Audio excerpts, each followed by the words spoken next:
আজকে মাত্র ৩টে উপকরণ দিয়ে এমন স্বাদের একটা রেসিপি শেয়ার করছি, যেটা আজ আমার দুপুরের মেনুর শোস্টপার হয়ে গেছে।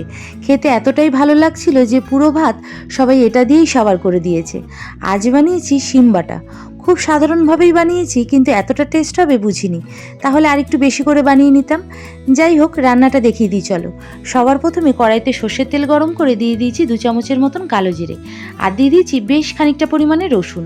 রসুনটা যখন লাল লাল করে ভাজা হয়ে যাবে তখন দিয়ে দিয়েছি আগে থেকে কেটে ধুয়ে রাখা শিম আর বেশ কয়েকটা কাঁচা পাকা লঙ্কা। তারপর লো ফ্লেমে 2 মিনিটের জন্য ঢেকে দিয়েছিলাম।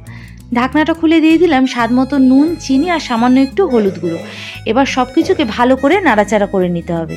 আমি যেহেতু শিমটাকে আগে থেকে সেদ্ধ করে নিইনি, তাই লো ফ্লেমে ঢাকা দিয়ে দিয়ে শিমটাকে ভালো করে রান্না করে নিতে হবে, যতক্ষণ না শিমটা ভালো মতন সেদ্ধ হচ্ছে আর লাল লাল করে ভাজা হচ্ছে।